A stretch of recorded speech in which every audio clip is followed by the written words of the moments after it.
Welcome everyone, my name's Dom and the iPhone 12 is finally here. It was announced in October of 2020 and pretty much all the versions were released through November of 2020. We have the iPhone 12 mini all the way up to the iPhone 12 Pro Max Ultra something or other. And yeah, I think it's time now to give the iPhone 11 Pro and the iPhone 11, I guess, a complete review. So let's get into it.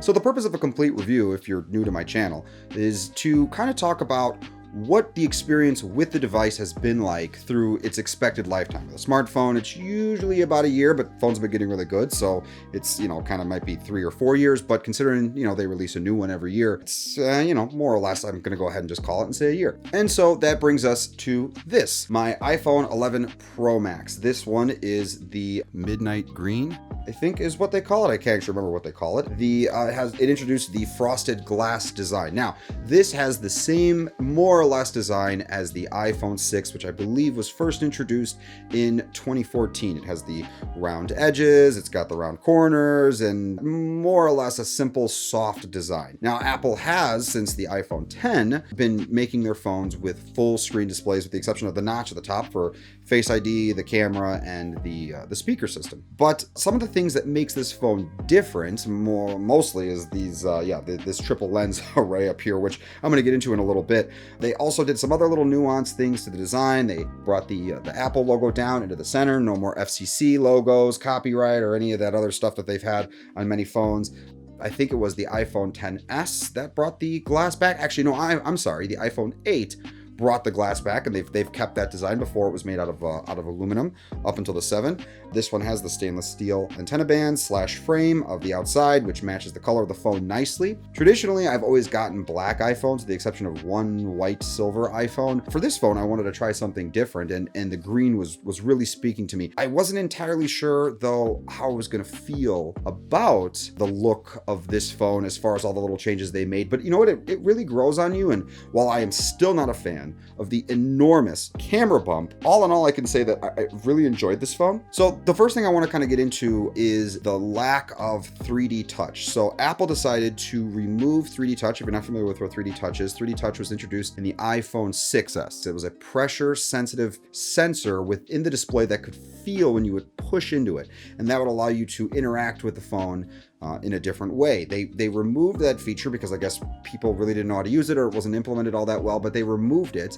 And the current working theory is that with this phone, that helped battery life. And what I can say is, while 3D touch, while I do miss it, and I was a huge proponent of it, it was replaced with haptic touch, by the way, which is basically just tap and hold. But I was a huge user of 3D touch. And while I do miss it a lot, and it is odd kind of flipping back and forth, since this was the first one that didn't have 3D touch, when I use, let's say, someone else, an older phone, it's kind of odd having to switch between the two sometimes. And I notice people with older phones have a hard time not trying to use 3D touch. I can say that if indeed the reason that the battery is the way it is on this phone, that's a tough argument to make for keeping, because I'm not going to lie, this phone's battery is excellent.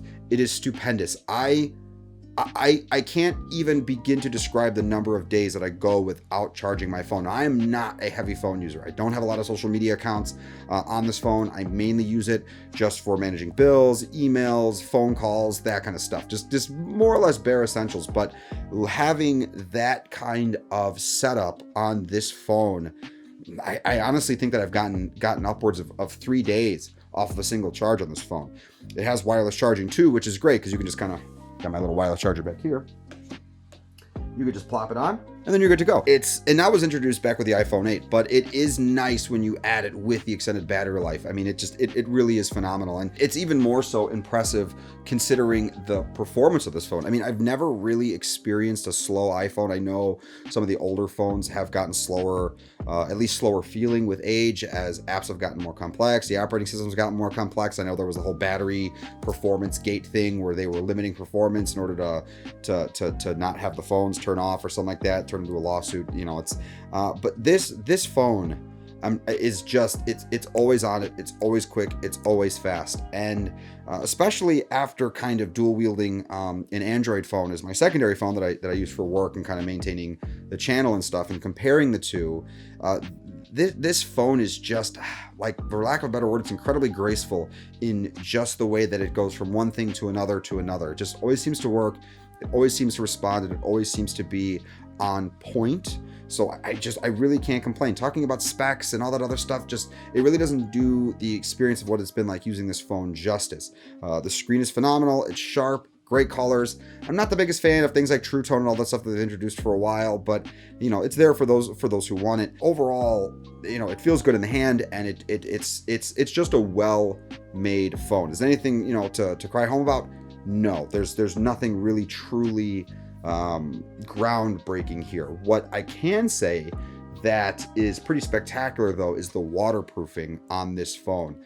Now, for the longest time, I wasn't the biggest fan of exposing phones to water, even as they got, you know, more waterproofed. I thought of it more of as an insurance policy rather than an actual, you know, thing you can enjoy, you know, your phone with water. But as you know, I've shown off some of the waterproofing stuff to a couple people and just kind of, you know, through the phone under the sink, it hasn't affected it in any way, shape, or form. So now, be it in the shower or wherever, you know, in a pool, like, I can just have the phone on me. Not that I've been going swimming much in 2020 with all the, you know, the crazy pandemic and stuff going on. It seems like they almost kind of went overboard when it came to the waterproofing on this phone. It's spectacular, and the phone doesn't feel or act any different than it did when it was new, even being exposed to water quite frequently. So getting into the bigger thing pertaining to this phone, which is this camera design, which back in the day of the iPhone 8, the whole like bender thing, so it had like a dual lens like set of goggles on its face when they introduced the dual lens feature on the iPhone 8,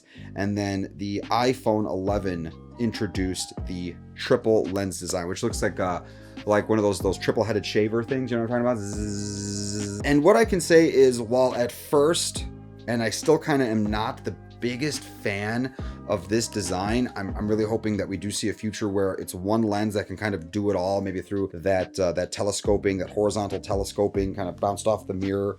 It's really not that bad. The biggest thing that I have is my biggest grievance is this camera bump. I'll probably throw some B-roll up to kind of show what I mean.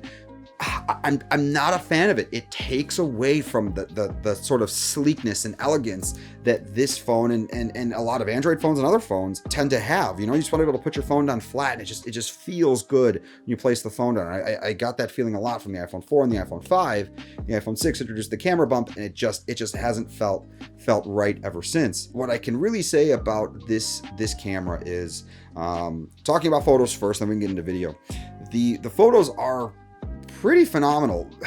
I can't say it's too much better than the iPhone XS. Now the video, it's pretty great. 4K, shoots well. The sensor is nice, especially when it has a lot of light. The image stabilization is excellent. It is excellent. You will get super silky smooth videos, and you have a couple encoding options too. You can do H.264, H.265, but I think that's common amongst a lot of the newer iPhones. But when it comes to kind of one of the greatest things that this phone can do is night mode. The dark photos really come out looking like you have quite a bit more light than you actually do. I don't traditionally take a lot of pictures with my phone. The times where I have taken a picture and it's been a little dark, you kind of get that sort of feeling like, oh, there's not enough light, and then you realize, oh wow, actually I don't need it, because the phone just does such a great job taking nighttime photos. Now, if you've seen any of my other content on this channel, you know that I'm not the biggest fan when it comes to all the enhancements and focus that seems to go into cameras, but I know that is a very important thing for a lot of people. So, you know, I figured I would talk about it, and I can say that I haven't had a single issue dealing with this camera array. I do wish that the zoom lens was a little bit more zoomy, if that's even a usable word. One of the things though, if I had to give it a negative, is when you are filming video. Now, we use iPhones to record our podcast. You can find information on the podcast and one of the links around here if I'm pointing to it in the right spot. So we use the iPhones for our podcast that we do weekly, just because, you know, it's got a lot of storage, it's got good battery, and it takes a pretty good picture. So we don't have to worry about a lot of the things that sometimes DSLRs might have issues with for recording longer videos. But when you do that, you have to be careful, because this phone, for whatever reason, has a tendency to switch lenses when you don't want it to. So if you are using the zoom lens, the telephoto lens, it sometimes will switch to another lens and then do a digital zoom onto the same subject, and you'll notice it. It's kind of weird, and it's a little inconsistent, and it seems to have gotten better, but that was a big issue that we were having with using these phones for recording the podcast. So we ended up just shooting in 4K and punching in later using the 1x zoom lens, and that's been fine. But the lens switching thing is a little bit too aggressive. Now there is a setting in iOS to hold that lens, but I have seen that not work. Mind you, again, we've been using, the 1x on 4K and then punching in, so that might be something that I'll need to relook at. But to be honest with you, the 4K footage that comes out of this thing is so good. So unless you need, zoomed in 4K, I can't really say that that's been too much of an issue. Moving on to some of the other littler stuff, the speakers are great. The quality is quite excellent. It has Wi-Fi 6, which I am a huge fan of Wi-Fi 6 because this phone's Wi-Fi performance and even its 4G LTE or 5GE if you're on AT&T in the States is excellent. I rarely ever see connectivity issues with this phone, and its ability to switch from the cell network to a Wi-Fi network is just seamless. The handoff is just great. That's something that just kind of has that Apple magic in that regard, and so that can be more or less to do with that. But that's what I mean when I talk about the gracefulness of this phone. It just truly never gets in your way, and it's quite remarkable in how it does that. And I have to say, it was a good purchase. I was very reluctant at first because I really didn't think it was going to be that much of a difference from the XS. And that's not to say that the XS doesn't also have that, but this phone just feels a little bit more refined, a little bit more perfected in a way that the XS and the 10 just really didn't quite have. They were close, but not quite this. Well, guys, that about wraps up this complete review of the iPhone 11 Pro Max. I give this phone 4.5 camera lenses out of 5. So if you like this video, guys, please be sure to subscribe. Absolutely be sure to check out some of my other content and channels. All the links are down below in the description. And as always, see you soon.